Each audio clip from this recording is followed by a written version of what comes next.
আরবি সাহিত্যের একটি কিতাব আছে আল-ইউবি। এই কিতাবে একটি ঘটনা উল্লেখ আছে, বাদশাহ হারুন রশিদের ঘটনা। আব্বাসী খলিফাদের মধ্যে সবচেয়ে প্রতাপশালী খলিফা, যার রাষ্ট্রের আয়তন ছিল 53 লক্ষ বর্গ মাইল। ঘটনাক্রমে এই বাদশাহ একজন কালো কুশ্রী বাঁদিকে ভালোবাসে। তখন দাস দাসে গোলাম বাঁধির কথা ছিল, তিনি বাঁধিকে ভালোবাসেন।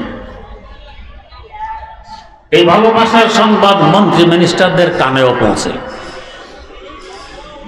এরাও বলা বলি করে, এই বিশাল রাজ্যে বাদশাহ সুন্দরী যুবতী পায়নি, এই কালো সালো কুশ্রী বাঁধি পেয়েছে ভালোবাসতে। তাদের কথাগুলো বাদশাহ কানেও মাঝে মধ্যে পৌঁছে। বাদশাহ দেখলেন, কেন আমি একে ভালোবাসি বুঝাই দিতে হবে।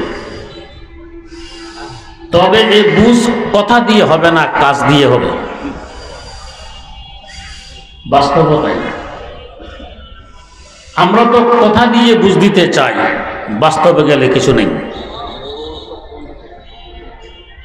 দেখবেন ইলেকশন আসে, নেতা নেত্রীরা মঞ্চে দাঁড়ায় কত রকমের ওয়াদা অঙ্গীকার।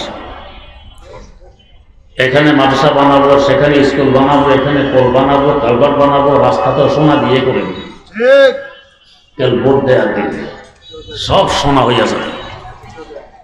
যখন এই অঙ্গীকারগুলো করে তখনও মনে মনে আছে পূরণ তো একটা করবো না। পূরণ করার চিন্তা থাকলে অঙ্গীকার করতেও চিন্তা করা লাগে, আর পূরণ করার যদি নিয়ত না থাকে আরো বেশি অঙ্গীকার করলে অসুবিধা। অঙ্গীকার আমরাও ধোকা খেয়ে যাই।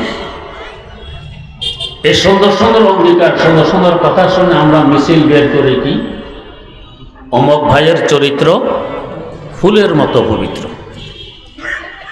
বরং এই সময় ফুলকে আরো বেশি পবিত্র।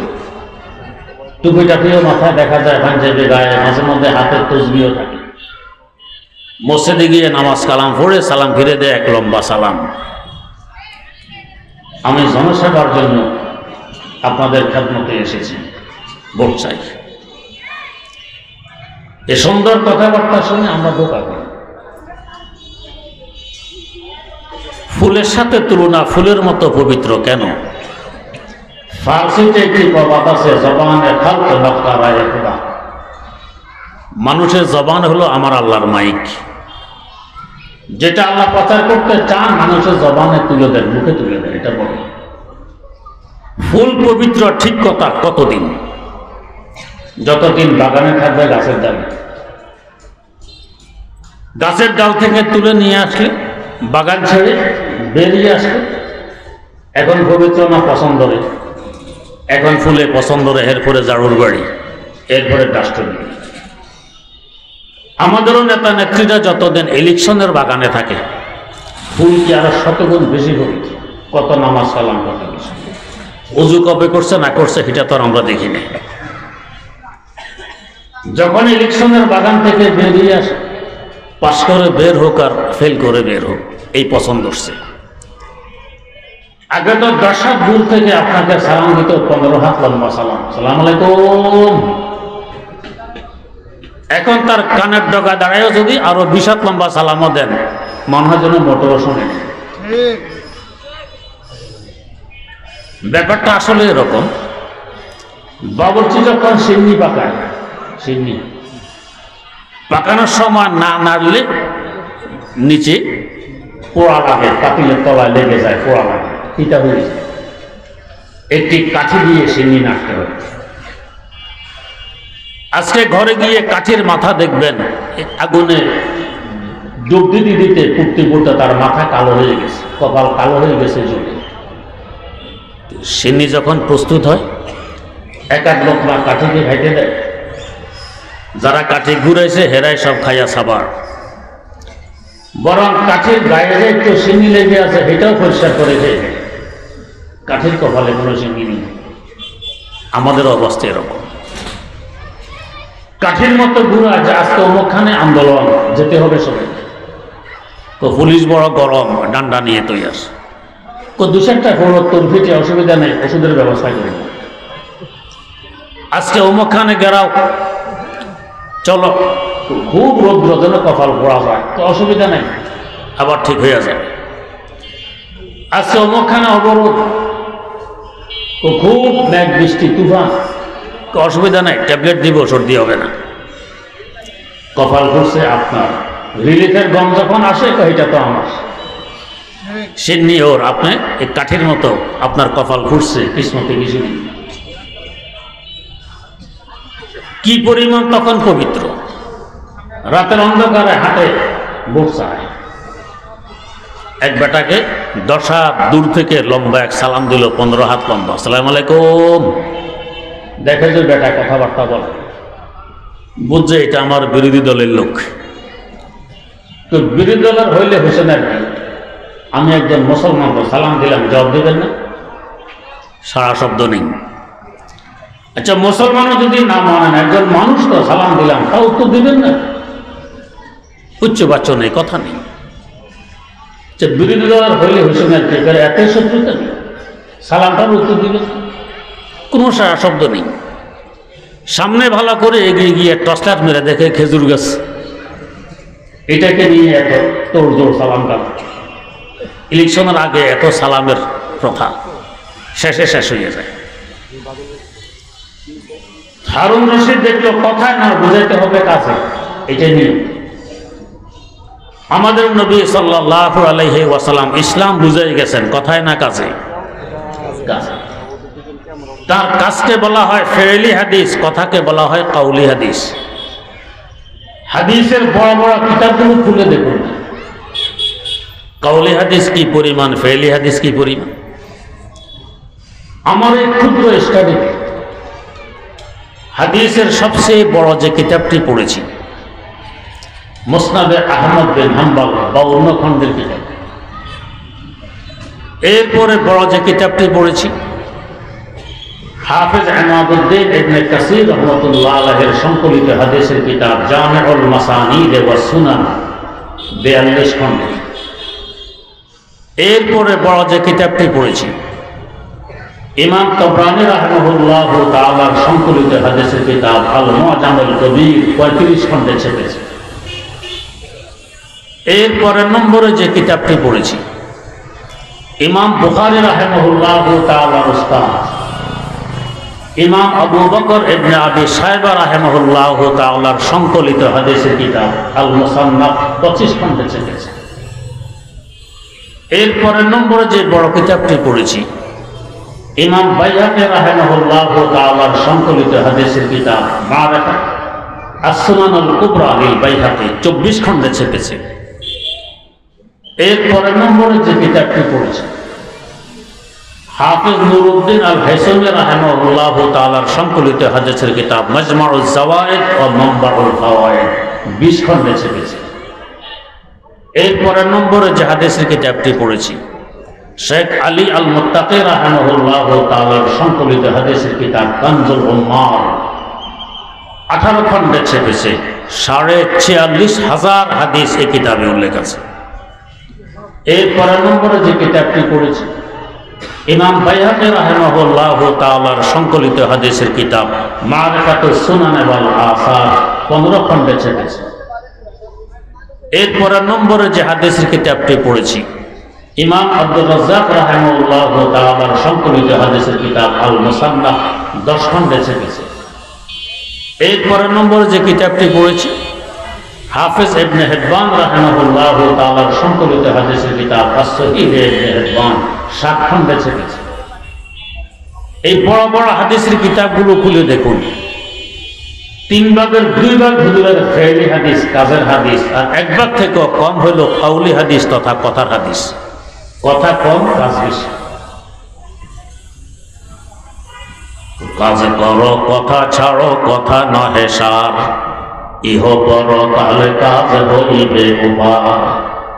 কাজ করো কথা ছাড়ো, যদি না হয় কিছু, 16 আনা না হইলে হইবে কিছু কিছু। আমরা কথার বাহার আছে, কাজ নেই, নিয়ম হলো কাজ। তো বাদশাহ হারুন রশিদ দেখলেন, কেন এই কালো কুস্তি বাঁধিকে ভালোবাসি, কাজে দেখাইতে হবে, কথায় নয়। এই লক্ষ্যে একদিন মন্ত্রী মিনিস্টারদেরকে দাওয়াত করলেন, সবাই আসেন। কালাকুসি ওই বাঁধিও বাদশার পাশে আছে। সকলের সামনে বাদশাহ বললেন, ট্রেজারির গেট খুলি, ভিতরে যে স্বর্ণ মুদ্রা, রৌপ্য মুদ্রা, হীরা, মণিমুক্তা, জওহর আছে এগুলো মাঠে ছিটিয়ে দেওয়া হোক। মন্ত্রী মিনিস্টাররা চিন্তা করে, বাদশার মনে হয় দেমার ঠিকানায় নেই, এগুলোকে ছিটানোর বস্তু, এই জন্য তো কালিসালি বাঁধে নিয়ে পাগল, দেমার তো ঠিকানায় নেই। যাই হোক, বাদশার আদেশ ছিটানো হইল। আকাশের তারকা যেন জমিনে নেমে আসে, জলজল করতেছে মণিমুক্তা, জওহর, হীরা। এবার বাদশাহ বললেন, এই মুহূর্তে যার হাত যে বস্তুর উপর পড়বে সে ওই বস্তুর মালিক হয়ে যাবে, তার থেকে আর ফেরত নেওয়া হবে না। এই কথা বলা মাত্র কি প্রধানমন্ত্রী, কি স্বরাষ্ট্রমন্ত্রী, কি পররাষ্ট্রমন্ত্রী, কি শিক্ষামন্ত্রী, কি অর্থমন্ত্রী, কে কার আগে ঝাঁপিয়ে পড়বে মাঠে। মুহূর্তের মধ্যে ময়দান পরিষ্কার, বস্তা ভর্তি হীরা, মণিমুক্তা, জওহর, স্বর্ণ মুদ্রা, রকম। কালো বাঙ্গিটি বলল কি, বাদশার কাঁধে একখানা হাত রেখে বাদশার পাশে দাঁড়িয়ে মন্ত্রী মিনিস্টারদের তামাশা দেখতেছে। মন্ত্রী মিনিস্টাররা হীরা মণিমুক্তা কুড়ায় আর বলে, এতদিন তো দেখতাম রং নেই, ঢক নেই, সিঁড়ি নেই, আজকে তো বুঝতেছি বুঝবুদ্ধিও নেই। এমন সুযোগ কি আর কখনো হাতে আসবে? হীরা মণিমুক্তা, স্বর্ণ মুদ্রা, রৌপ্য মুদ্রা কুড়িয়ে মুহূর্তের মধ্যে কোটিপতি হতে পারে, দাঁড়ায় দাঁড়ায় তামাশা দেখছে, বুদ্ধিশুদ্ধিও তো নেই। যখন ময়দান পরিষ্কার, বাদশাহ বললেন, সকলেই পুনরায় নিজ নিজ আসন গ্রহণ করুন। সবাই আবার নিজ নিজ আসন গ্রহণ করুন। এবার সকলের সামনে বাদশাহ কালো বাঁধিকে লক্ষ্য করে জিজ্ঞেস করলেন, ও বাঁধি, এমন সুযোগ কি আর কখনো হাতে আসবে? না আসার সম্ভাবনা একটু বেশি। তাহলে সুযোগ হারিয়ে ফেললি কেন? মণিমুক্তা কেন কুড়াইলি না? বাঁধি জবাব দেয়, বাদশাহ, একটু আগে যে আপনি বলেছিলেন এই মুহূর্তে যার হাত যেই বস্তুর উপর পড়বে সে ওই বস্তুর মালিক হয়ে যাবে, এই কথার উপর এখনো কি অটল আছেন? বাদশাহ বলেন, হ্যাঁ, অটল আছে। আগের যুগে রাজা বাদশারা যা বলতো অটল থাকতো, জীবন গেলে যাক, তারপর অটল থাকতো। আমাদের না রাতারাতি সংসদ ডেকে আইন পরিবর্তন করে কথা পরিবর্তন করত। যখন আমি ক্লাস 4-এ পড়ি একটি কবিতা পড়েছিলাম, হুবচন্দ্র রাজার গোবচন্দ্র মন্ত্রীর কবিতা। হুবচন্দ্র রাজা বলে গোবচন্দ্রে ডেকে, আইন জারি করে দিও রাজ্যতে আজ থেকে, কাম থেকে পারবে না কো যতই মরুক শোকে, আসবে আমার যত প্রজা, আসবে তত লোকে। প্রধানমন্ত্রী গোবচন্দ্রকে ডেকে জানাই দিলেন, দেশে আইন করে দাও, কান্দা নিষেধ, জোরপূর্বক হাসির রাজ্য বানাবে, সুখের রাজ্য বানাবে, যে কান্দে তাকে শুরুতে চড়তে হবে। মন্ত্রী ঘোষণা দিয়ে দিল, সারা দেশে কাঁদা নিষেধ, হাসতে হবে, কাঁদলে শুরুতে। এখন কাঁদা বন্ধ, সবাই হাসে। এদিকে দৈনিক একজন অপরাধীকে শুলিতে না চলে শুলি নষ্ট হয়ে যায়, অপরাধী নেই, সবাই হাসে। মন্ত্রী এসে বলল, রাজামশাই, সবাই হাসে, কেউ কাঁদে না, অপরাধী নেই, শুলি নষ্ট হতে চলছে, শুলি রক্ষা করার কি বুদ্ধি? বলো কি, কেউ কি বলেও কাঁদে না? আরে বাপরে বাপ, আপনার আইনের যে পাওয়া, পুরা সৈন্যবাহিনী, পুলিশ বাহিনী সব আপনার কথায় ওঠে আর বসে। কাঁদা তো ভুলেই গেছে, কান্দে করতে। কি বলো, সবাইকে ডাকো দেখি তো। ডাকা হল। হুবচন্দ্র রাজা এসে বললেন, তোমরা কি কেউ বলেও কাঁদো না? রাজা মশাই, আপনার আইনের যে তেজ, কাঁদা তো ভুলেই গেছে, আইনের তেজে কান্দব থেকে। এখন তো আমাদের অবস্থা হলো, পাঠশালাতে ছাত্র দল বেত্র খেয়ে হাসে, রোগ বিছানায় শুয়ে রোগী হাসে অনায়াসে। শিক্ষক ব্যথাঘাত করে, ছাত্ররা হাসে, রোগী হাসপাতালে রোগ বিছানায় গড়াগড়ি খায়, হাসে, কাঁদাকাটি। রাজা বলল, কি বলো, কাঁদা ভুলে গেছো? কাঁদা ভুলে গেছি। এবার রাজা হ্যাঁ করে কেঁদে দেখাই দিলেন, দেখো এইভাবে কাঁদতে হয়। গোপচন্দ্র মন্ত্রী দাঁড়ায় বলছে, রাজামশাই, আপনার আইন ছিল যে কাঁদবে তাকে শুরুতে চড়তে হবে, আপনার যে এখন কাঁদলেন। আমরা হলো তো দিতাম আইন পরিবর্তন করে মন্ত্রী পরিষদ ডেকে রাতারাতি, কিন্তু গোপচন্দ্র বলল কি, রাজা বলে আমার আইন নড়বে না এক চুল, আমার সাজা আমি নেব, তৈরি করো সুর। আমার আইন বলবৎ থাকবে। কেঁদেছি ঠিক আছে, আমাকে শুলিতে চড়াও, আইন ভঙ্গ করা যাবে না।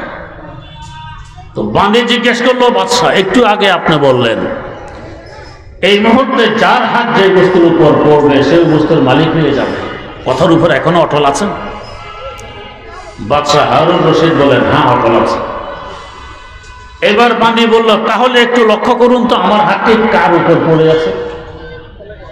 বাঁধির হাত তো পড়ে আছে বাদশার উপর। বাঁধি বুঝাই দিল, বাদশাহ এক মুহূর্ত পূর্বে আপনি ছিলেন আমার মালিক, আমি ছিলাম আপনার দাসী। আপনার এক কথার উপর আমল করার দরুন এখন আমি হয়ে গেছি আপনার মালিক, আপনি হয়ে গেছেন আমার গোলাম। ও বাদশাহ, মন্ত্রী মিনিস্টারদের বস্তার ভিতরে স্বর্ণ রূপা হীরা মনে মুক্তা জওহর থাকলে কি হবে, যেহেতু এদের মালিক আপনি, তাই সোনা রূপা সবকিছুর মালিক আপনি। আর আমি যেহেতু এখন আপনার মালিক, অতএব সবকিছুর এখন আমি মালিক। বিসমিল্লাহ বা বুঝায় ও জগৎবাসী, সবকিছুর মালিক সৃষ্টিকর্তাকে যদি তোমার বানায় নিতে পারো, বাপে তুমি হবে তখন জগতের বাদশাহ। তো গোলামে হবে সোদানে আইনে তারাকিস, গোলামি খোদা খোদ আইনে শাহিস।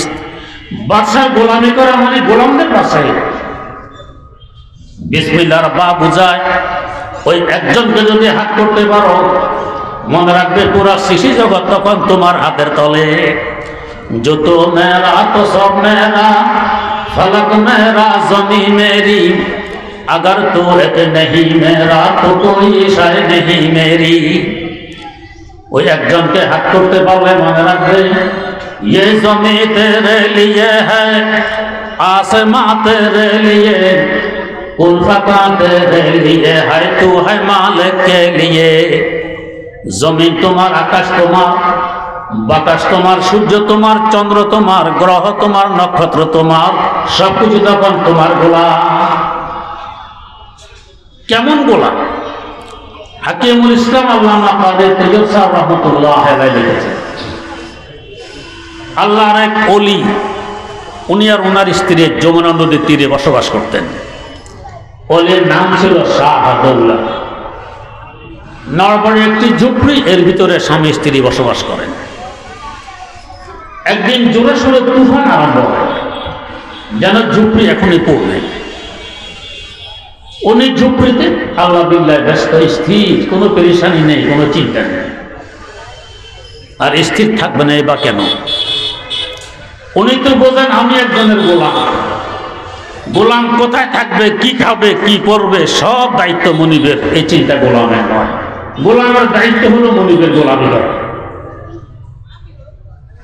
तो कारे साजे माँ फिक्रे कारे मास्त, फिक्रे मादर कारे माँ आजारे मास्त, फिक्रे मादर कारे माँ आजारे मास्त। যদি আমার আল্লাহ ঝুপড়ি উড়াই নিতে খুশি, আমি উড়াই দিতে খুশি। স্ত্রী বলল, আরে মাথা গোজার ঠাই একটি মাত্র ঝুপড়ি, আপনি স্থির বসে আছেন, তো কি করবো? বাঁশ ঘোষ নিয়ে একটু ঠেকা টুকা দেন। স্ত্রীর যন্ত্রণায় বাঁশ নিয়ে বেরিয়ে যেদিক থেকে তুফান চলতেছে ওদিক থেকে বাঁশ লাগাই উনিও ঠেলা শুরু করছেন। বাতাসও ঠেলে, উনিও ঠেলেন। এই অবস্থা দেখে স্ত্রী বললো, আরে আপনার বুদ্ধি শুদ্ধি কোথায় বিদায় নিয়ে গেছে? তো কি তুফানও ঠেলে, আপনিও ঠেলেন।